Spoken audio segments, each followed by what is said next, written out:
അമ്മേ ഏട്ടനാ സ്പീക്കർ ഫോണിലിട്. വിഷ്ണു മോനെ ഇപ്പൊ എത്തിയുള്ളൂ? ആമേ ഞാൻ റൂമിലെത്തി, കുളി കഴിഞ്ഞു, ഇപ്പൊ കിടന്നു. ആക്ടിംഗ് ക്യാമ്പില് അവര് പറയണതൊക്കെ ചെയ്യാൻ പറ്റുന്നുണ്ടോ? പിന്നെ അവര് പറയുന്നതും പറയാത്തതും ഒക്കെ ചെയ്യണ്ടമ്മേ. ഞാനാരാ മോൻ? ഏട്ടാ അവര് പറയുന്നതിലും കൂടുതലൊന്നും ചെയ്യണ്ടാട്ടോ. ഓവർ ആക്ടിങ് അത് പറഞ്ഞ് ക്യാമ്പ് എന്ന് പറഞ്ഞു വിടും. എടി നീ ഇപ്പൊ പഴയതുപോലെ പ്രാർത്ഥിക്കുന്നൊന്നുമില്ലേ? എന്റെ കാര്യങ്ങളൊന്നും സ്മൂത്ത് ആയിട്ട് പോകുന്നില്ലല്ലോ. ഏട്ടാ മുത്തശ്ശൻ ഉറങ്ങിയില്ലേ? ഹേയ് DD1 കഥകളിയും കണ്ടോണ്ടിരിക്കുക. ഫോൺ കൊടുക്കട്ടെ? വേണ്ട വേണ്ടേ, ഞാൻ വെക്കുവാ. മോൻ കിടന്നോ? ഗുഡ് നൈറ്റ് അമ്മേ. ഗുഡ് നൈറ്റ് ഏട്ടാ.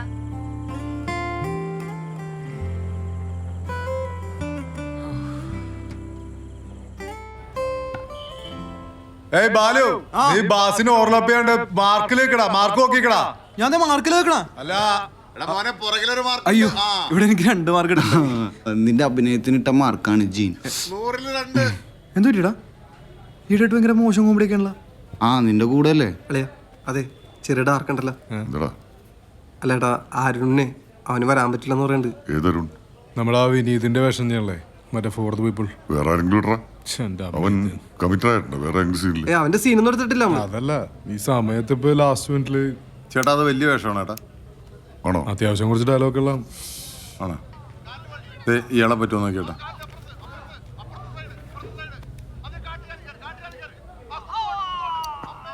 എങ്ങനെയുണ്ട്?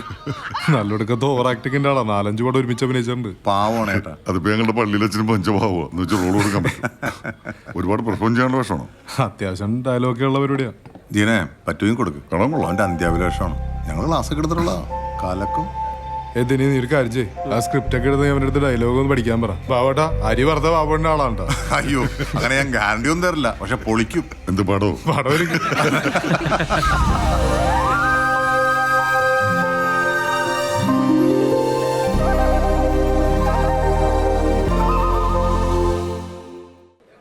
വാടാ ഇരിക്കടാ, ഇരിക്കേ. ലോട്ടറി അടിച്ചല്ല, ഒരു 3-4 സീനുണ്ട്. വയർച്ചോറയും ഡയലോഗും. Thank you sir. ദാ ഇതൊക്കെ ഒന്ന് വായിച്ചു പഠിക്ക്. അല്ലേട്ടാ ഇവന്റെ കോസ്റ്റ്യൂമിന്റെ അളവൊക്കെ ഒന്ന് എടുത്തേക്ക്. ആയിക്കോട്ടെ. ദാ നാളെ തകർക്കണം. പടത്തിലൊക്കെ വലിയ ഇതായിട്ട് തന്നെ മുമ്പ് ഒരു പുള്ളി കാർ എടുത്തിട്ട് അതിനകത്ത് ഭാര്യനെ കയറ്റിയിരുത്തി വണ്ടി ഓടിച്ചിട്ട് പോയപ്പോ. Thank you sir. നീ ഇത്ര പാവായിട്ടൊന്നും അഭിനയിക്കണ്ട കേട്ടോ, എല്ലാരും നിന്റെ നെഞ്ചത്തേക്ക് കയറാൻ പറ്റും. പറഞ്ഞാളെ തീരെ മോശമില്ല. ഈ നെഞ്ചത്ത് ചവിട്ടി പിടിച്ച് വളർന്ന ആളായിരിക്കണം. അതുപോലെ തന്നെ പൃഥ്വിരാജും ഈ നെഞ്ചത്ത് പിച്ച വെച്ച് വളർന്നതാ. അതുപോലെ തന്നെ ആവണോട്ടാ. ചെല്ല് ചെല്ല്. ഒരു സെൽഫി എടുത്ത്. സെൽഫി എടുക്കാനാ? ഞാൻ മാത്രം മതിയോ? എല്ലാരും ഉണ്ടെങ്കിൽ ചാടാ. നാളെ ഇവനൊക്കെ ആരാവും അറിയില്ല. മധു ദേ നോക്കി. പൊളിച്ചടാ, നീ എല്ലാവരുടെ നിർത്താം. എനിക്ക് ആകെ ആസിഫിക്കിനെ ഒത്ര ഇട്ടുള്ളൂ. ഒരു 500 ലൈക്കെങ്കിലും ആയിട്ടുണ്ടാവില്ല ഇപ്പൊ. ഏയ് ഞാനതിലൊന്നും ഇട്ടില്ല. ഫേസ്ബുക്കിൽ ഇട്ടില്ലേ? നീ വേറെ ആരും കാണിച്ചിട്ടില്ലേ? ഏയ് അതെന്ത് പരിപാടിയാണ്?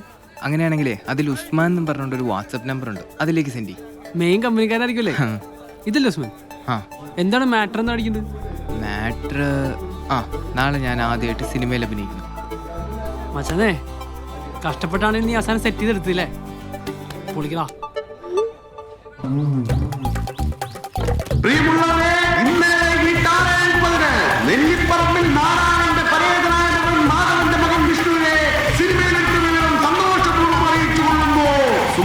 വിഷ്ണുവിന്റെ സിനിമയിലെടുത്ത്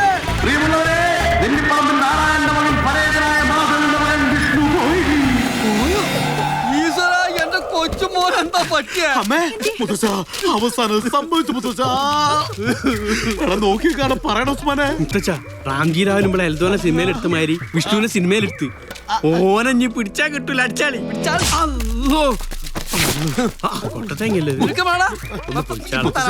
ഇനി വിഷ്ണുവിന് മാത്രല്ല നമ്മളെ ആരെങ്കിലും പിടിച്ചാൽ കിട്ടൂല. ഈ തേങ്ങ വിളിക്കാണ്ട് വന്ന് വണ്ടി കയറാ.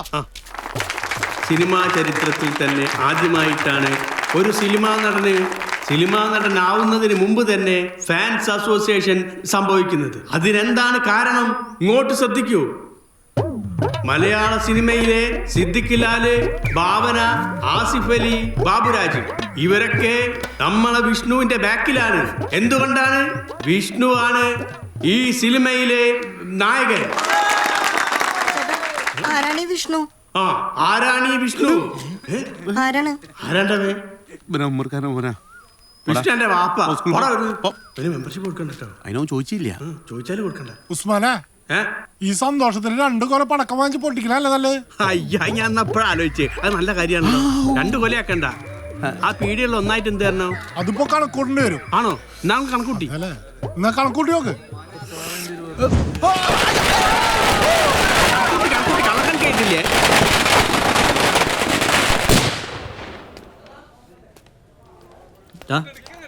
നീ അഭിനയിക്കണ്ടോ? ഡയലോഗ് സീനാ? അതെ. അരി വെറുക്കരുത് കേട്ടോ. Good morning. ആ ഗുഡ് മോർണിംഗ്. വെളുപ്പിലെത്തിയല്ല. അതെ എന്റെ ഇമേജ് കളയുന്ന ഡയലോഗ് ഒന്നും പറയണ്ട. എന്നൊരു കാര്യം ചെയ്യാം, ഞാൻ നീ ഇന്നലെ വന്നെന്ന് പറയാം. അങ്ങനെ എന്തെങ്കിലും പറഞ്ഞേക്കും. അതെ നടി ഭാവന ഇന്നലെ വന്നിട്ടുണ്ട് ട്ടാ. ഒന്ന് പോടാ. ഹായ്, ഇന്ന് വിഷ്ണുവിനെ ഇറങ്ങിയിട്ടല്ലേ? അതെ. അപ്പൊ പൊളിക്കും. All the best. Thank you. പെൺകുട്ടിയല്ലേ? പെൺകൊച്ച്. കൊച്ചിന്റെ പേരെന്താണെന്നറിയോ? മൃണാളിനി. ഞാനൊരു വെള്ളം എടുത്തിട്ടുണ്ട്. ആ ലൈറ്റ് ഒന്ന് പാനോട്ട് ചെയ്തേ. Okay sir.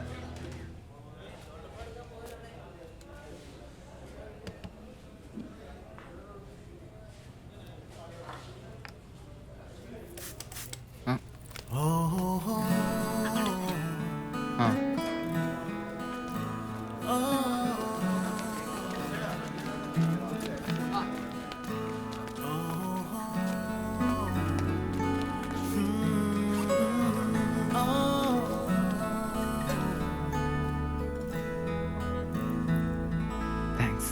ഡയലോഗ് പഠിച്ചായിരുന്നോ? പിന്നെ ഞാൻ പറയാം. ഇതാ നീ ശരിയാണോ എന്ന് നോക്ക്. പറയട്ടെ. തമ്പിച്ചേട്ടനെ നിങ്ങൾ ഇമോഷണൽ ഡയലോഗ് പറഞ്ഞ് വീഴ്ത്തി കാണും. റൂബി ചേച്ചി ഞങ്ങളുടെ ആളാ, ഞങ്ങളുടെ ബ്ലഡ് ലൈനാ. ഈ വക പരിപാടി ഒന്നും ഞങ്ങളുടെ അടുത്ത് നടക്കില്ല. ഇങ്ങനെയാണെങ്കിൽ നാളെ ഈ കല്യാണം നടക്കില്ല. എങ്ങനെയുണ്ട്? ഡയലോഗ് ഒക്കെ ഓക്കെ, എന്നാലും അഭിനയം കുറച്ചുകൂടെ ശരിയാവാനുണ്ട്. ഓക്കെ, ശരിയാക്കാം. അതിലും അഭിനയിക്കൂടി. സിനിമ വരുമ്പോ ഒന്നും ഉണ്ടാവില്ല. കോസ്റ്റ്യൂം പിന്നെ മാറി മാറി ഇടാം. അങ്ങനെ ഓൾ ദി ബെസ്റ്റ്. റോഷൻ അര കുറച്ച് കൂടിയുണ്ടെന്ന് കറപ്പിക്കേണ്ടി വരും തോന്നുന്നു. സർ. ആ നീയാ ഡയലോഗ് പിടിച്ചാടാ. നന്നായിട്ടൊക്കെ ചെയ്യട്ടാ. ആ പിന്നെ എടാ ഞാനും ബാബുരാജും പിന്നെ ബാലുവും കൂടി സ്ട്രോങ് ആയിട്ട് റെക്കമെൻഡ് ചെയ്തിട്ടാണ് നിനക്ക് വിഷം തന്നിരിക്കുന്നത്. ആ അശോക,